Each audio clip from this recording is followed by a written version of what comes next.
Olá, tudo bem? Está começando o Agora Agro e você vai ver na edição de hoje. Justiça decretou liquidação judicial da Cotrijuí, que é a cooperativa agropecuária e industrial de Ijuí, lá no Rio Grande do Sul, uma das maiores do Brasil. Exportação de farelo de soja aqui do Brasil para a China exige mais negociação. Cotação da arroba do boi subiu em 13 das 32 praças monitoradas pela Scott Consultoria, agora na última semana. Produtividade de quilogramas por animal aumentou no segundo trimestre deste ano. Zootecnista da Scott Consultoria vai comentar sobre o mercado do leite, agora no fechamento de outubro. E pesquisador da Embrapa vai falar sobre pesquisa que está sendo feita com arroz e feijão.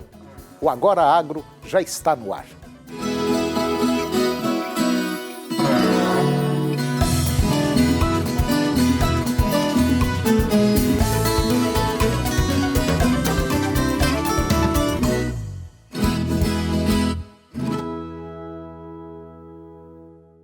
A Justiça decretou a liquidação judicial da Cotrijuí, cooperativa agropecuária e industrial de Ijuí, que fica no noroeste do Rio Grande do Sul. A determinação é do juiz Guilherme Correa, da primeira vara civil de Ijuí, a pedido da Shinetech Grants Oils, uma das principais credoras. A Cotrijuí, ela já foi a maior cooperativa da América Latina e estava em liquidação extrajudicial desde 2014. A medida tem como objetivo garantir aos credores os direitos patrimoniais em caso de a empresa não ter mais condições financeiras de honrar os seus compromissos. Produtores rurais que entregaram a soja para a cooperativa durante o mandato do ex-presidente Wanderlei Fragoso terão prioridade no recebimento dos pagamentos ainda não efetuados.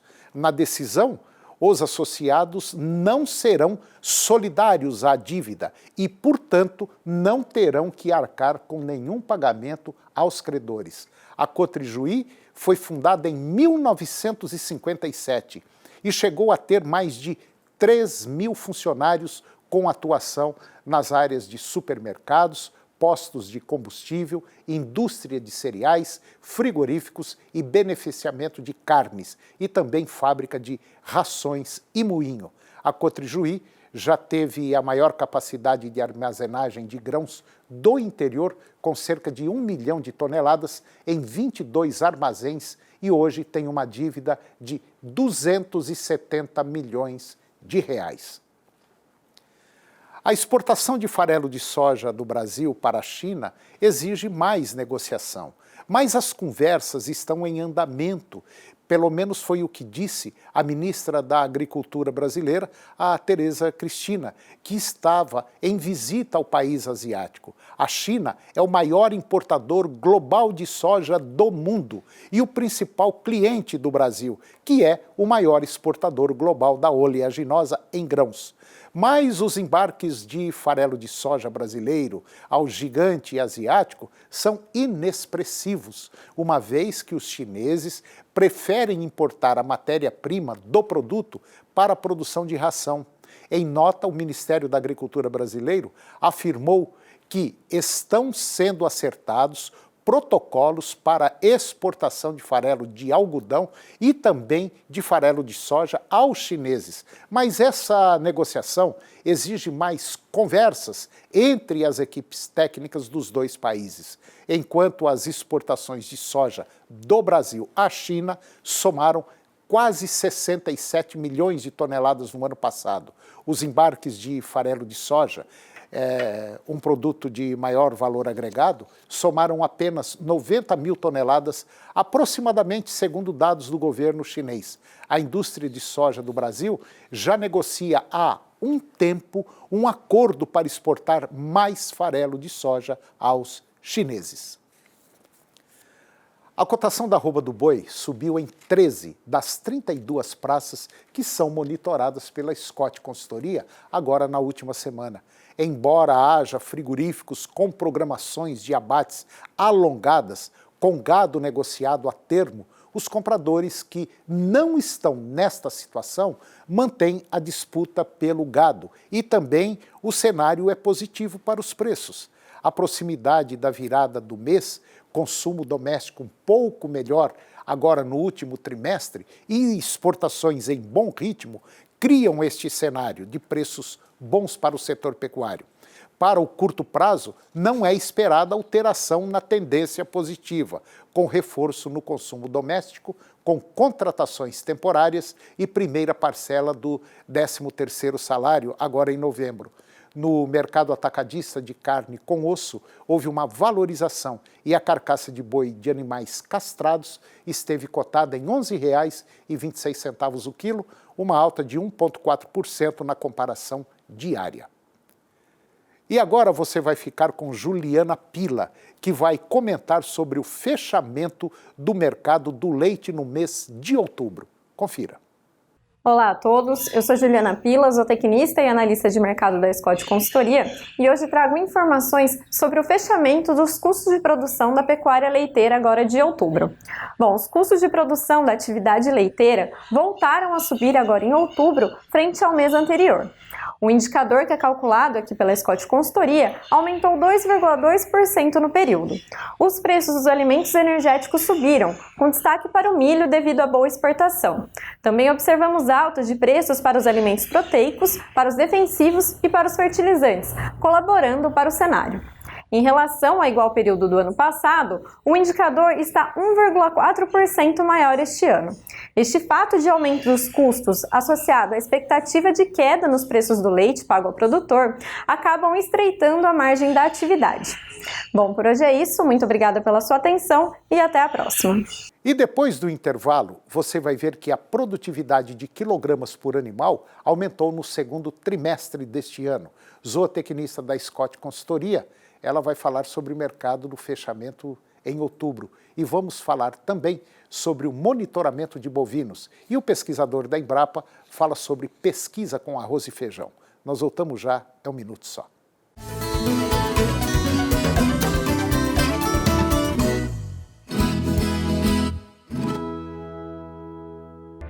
No portal Pai Eterno, você tem acesso ao conteúdo oficial do Santuário Basílica de Trindade.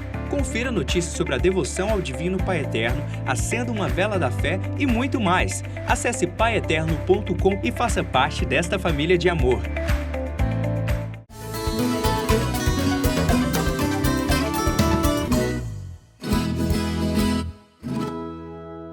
A produtividade de quilogramas por animal aumentou agora no segundo trimestre deste ano, frente aos 3 primeiros meses de 2019 e ao mesmo período do ano passado.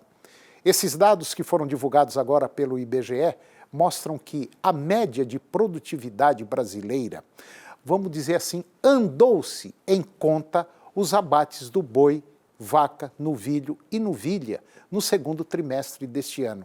E ela foi aproximadamente de 249 quilogramas ou quilos por carcaça por animal, a maior considerando-se os segundos trimestres de cada ano, acima dos 246 quilos por animal que foram observados nos primeiros 3 meses deste ano.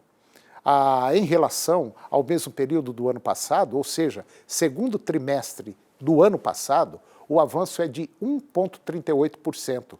Dentre os principais produtores, destacam-se os estados de São Paulo e Mato Grosso, que registraram as maiores produtividades no segundo trimestre deste ano, como já verificado no ano anterior.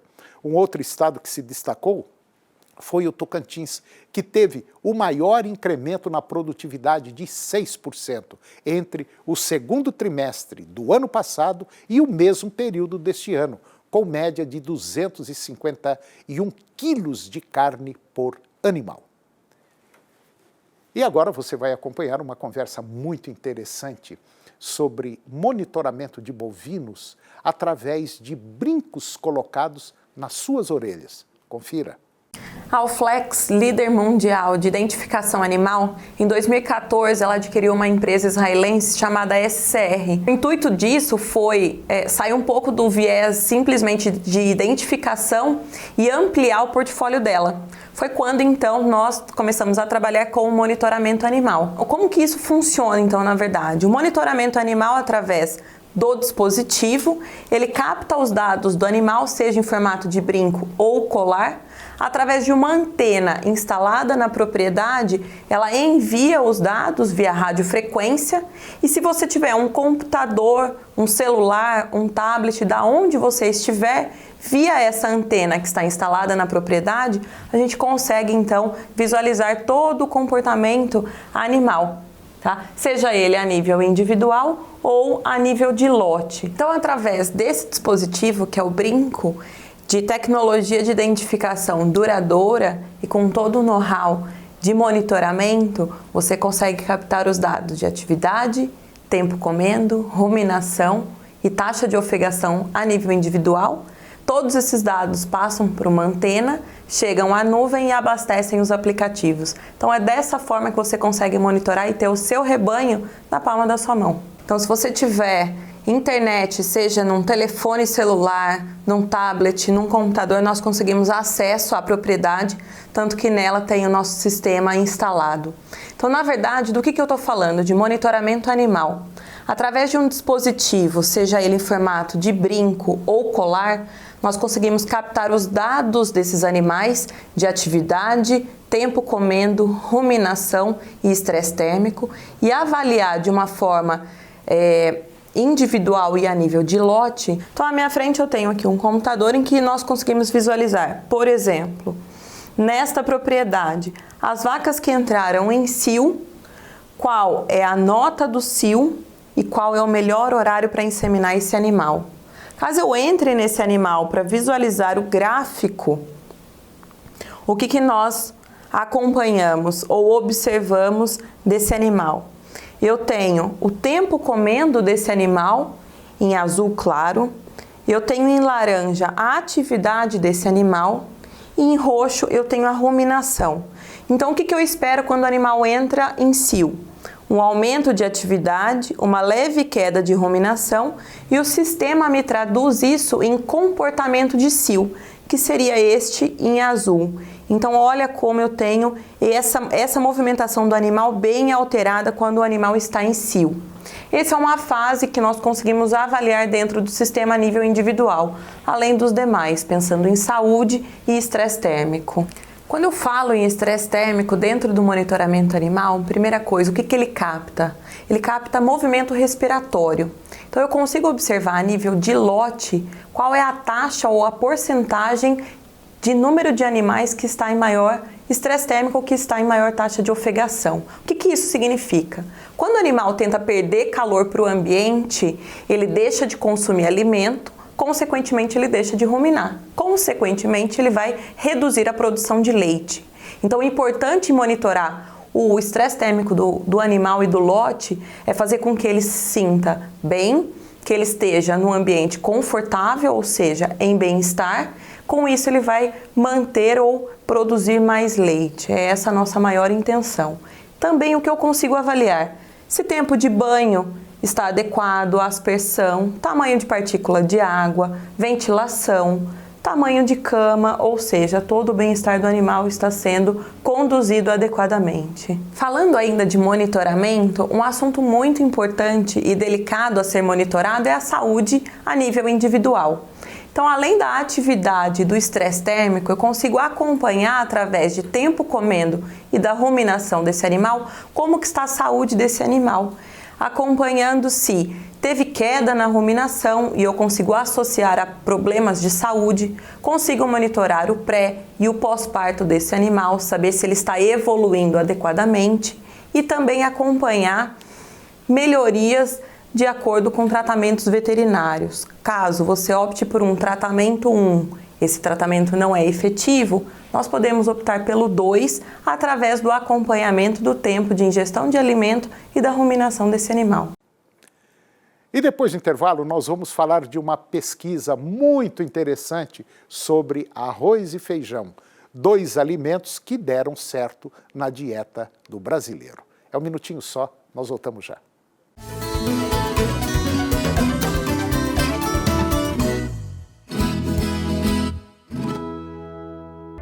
No portal Pai Eterno, você tem acesso ao conteúdo oficial do Santuário Basílica de Trindade. Confira notícias sobre a devoção ao Divino Pai Eterno, acenda uma vela da fé e muito mais. Acesse paieterno.com e faça parte desta família de amor.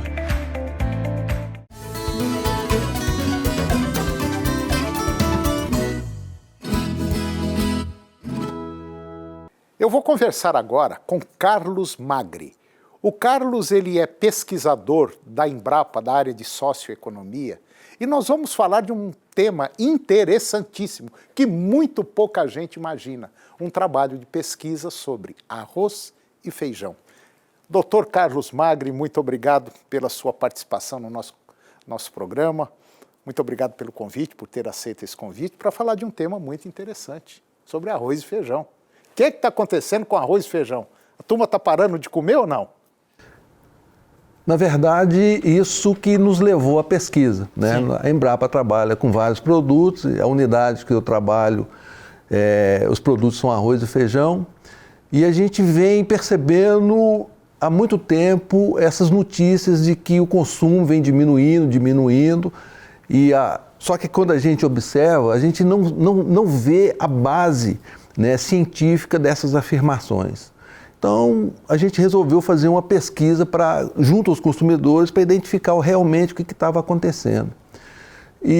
Porque, na verdade, né, Antônio, dos tempos para cá, essa escolha de comida, ela passou a ser complexa demais. Agora é muito sanduíche, batata frita e o corre-corre do dia a dia faz a pessoa, às vezes, até comer uma comida meio rápida e esquece, às vezes, do arroz e feijão, né?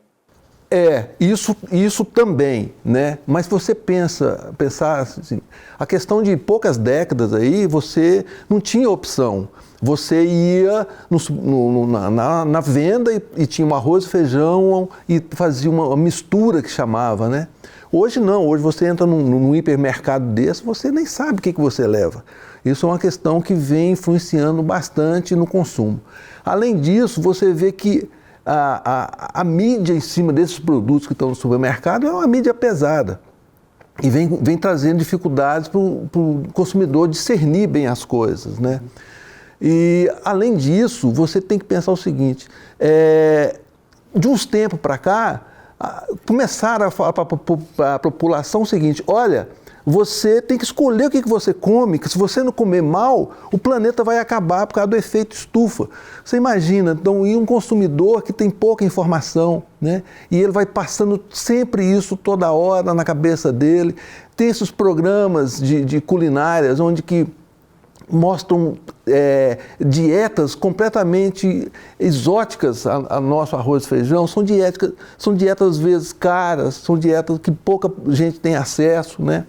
Então, isso vem trazendo uma certa confusão. E agora, para a gente da pesquisa, qual que é a influência disso? É só a gente quer que consome arroz e feijão? Não. A gente, para direcionar nossas pesquisas hoje, que nós estamos voltados para essa questão ambiental, né, que fortemente, que não tem como escapar disso, a gente precisa, num primeiro momento, que a população entenda o que está comendo e faça a escolha. Não adianta você levar para a população, adote as práticas, né, que são melhores no campo, porque você está salvando o planeta. Bom, isso, para ter efeito, a pessoa tem que saber o que está comendo, ela tem que ter uma decisão de que se coma. Por isso que a gente, junto com a Universidade Federal de Goiás, resolvemos fazer uma pesquisa com consumidores para ver qual que é a percepção que eles têm, né? E qual que foi esse resultado? O que deu de resultado?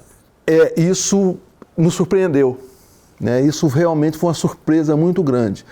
Porque quando a gente está conversando com as pessoas no supermercado, essas coisas, perguntando, né, os resultados eles mostraram coisas completamente diferentes do que vem sendo colocadas na mídia. Teve-se a ideia de uma situação e quando partiu para a pesquisa, para o dado científico, o resultado foi outro. Foi outro. Quer dizer, foi uma mudança. Quer dizer, não é bem isso que está se falando, comentando. Não é isso. Então, assim, o que a gente... E o povo gosta de um arroz e feijão, né? a pesquisa mostra que isso faz parte do dia a dia, né? A pesquisa mostra coisas interessantes, como assim, é tradição. E apesar das pessoas quererem achar que tem outros modos de se alimentar importados, né? O brasileiro, esse brasileiro do dia a dia, digamos assim, ele reconhece o valor do feijão. Você me fez lembrar o seguinte, eu tenho uma família que eu conheço aí, e foram para os Estados Unidos, lá para Disney e tal. Diz que quando deu uma semana, ela falou, não aguentava mais de vontade de engolir um prato com arroz e feijão, entendeu? Parece que o organismo, ela falou, o organismo pedia aquilo ali para mim toda hora. E é um fato isso aí. Hoje é raro uma pessoa que não come arroz e feijão. Mesmo, às vezes, ele fazendo lá suas malhações, que é muito comum hoje em dia, né? Uma dieta mais fitness, por exemplo. Mas eu vou te dizer uma coisa, o arroz e feijão é a única coisa, é o único casamento que deu certo, né? Mas isso é interessante, né? Algumas experiências que eu já tive fora do país, quando eu chego no aeroporto, a primeira coisa que eu faço é querer comer um pão de queijo e um café. E o arroz e feijão nem se fala.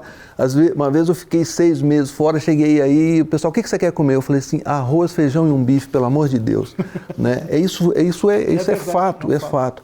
E outra coisa curiosa, né, Antônio, é assim, recentemente nós recebemos aqui nós tivemos um projeto internacional e a gente acabou vindo pessoas da Inglaterra. Quando eu cheguei lá, nós fomos visitados, eles falaram assim, eu estou comendo arroz e feijão. Né? Quer dizer, as pessoas sentem bem com isso, sentem bem alimentadas, né? Então, essa pesquisa, ela mostrou uma série de dados. Por exemplo, essas falácias, arroz e feijão demora a cozinhar. As pessoas não acham. Elas falam, não, o tempo, é bom o tempo, não incomoda. Não dou para criança. Nós devemos dar arroz e feijão para criança todo dia, né? A tradição pesa muito na decisão. Enfim, essas coisas que você coloca, que a gente vê na imprensa aí, engorda, não. Agora, tem uns lados negativos, Antônio. Sim, tem uns lados negativos, por exemplo, da pesquisa mostrou que a gente perguntava se você tem diabetes, colesterol, triglicéridos, né? O que você acha? Eu acho que eu tenho que comer menos arroz e feijão. Então, agora, o que a gente está fazendo na segunda etapa dessa coisa? Nós estamos levando todas essas a pesquisa para profissionais de diferentes áreas. Nós estamos levando para psicólogos, nós estamos levando para nutricionistas, nós estamos levando para sociólogos, né? E as pessoas estão avaliando esses dados. Nós estamos escrevendo um livro que vai ser lançado ano que vem no Congresso de Feijão. Então, vai ter um olhar profissional em cima desses dados. E aí, a outra etapa final? A etapa final é a gente levar informações fidedignas ao consumidor. Quer dizer, ele vai tomar a decisão se come a quantidade que ora o arroz e feijão, mas baseado em informações que são reais, em dados científicos, né? Se engorda, mas como que engorda? Se faz mal para quem tem doença, como que faz? Para as pessoas não ficarem tomando decisões baseadas nessas informações e a gente nem sabe a procedência delas. Interessante, muito interessante. Então, quando esse trabalho final já tiver concluído, vamos dizer assim, esse trabalho tiver concluído, o senhor, por favor, vamos voltar aqui para deixar bem claro o que aconteceu. Tá certo? Mas pelo menos até agora, tudo que tem de informação são informações boas, né? São informações boas, né? E o que é mais agora que a gente está acelerando é porque isso, na verdade, a gente não quer que seja só uma informação que você dá, é pontual, ela acaba. A gente quer que seja uma campanha contínua. Então, a gente hoje está buscando as indústrias, né? Mostrando esses resultados, repassando essas informações para que elas repassem aos consumidores da forma que elas acharem mais convenientes, né, de informar, bem informado os consumidores. Tá certo. Bom, eu conversei com o pesquisador da Embrapa, Dr. Carlos Magri, e está fazendo esse excelente trabalho com arroz e feijão, e daqui mais alguns dias eu tenho certeza que nós vamos trazê-lo de volta para falar dos resultados. Dr. Magri, muito obrigado e nós esperamos o senhor aqui de novo. Eu que agradeço e voltaremos sim. Se Deus quiser. E o programa de hoje chegou ao fim e eu termino com a seguinte frase: viva uma vida boa e honrada. Assim, quando você ficar mais velho e pensar no passado, poderá obter prazer uma segunda vez. Um grande abraço, muito obrigado Que Deus nos abençoe e até o próximo programa.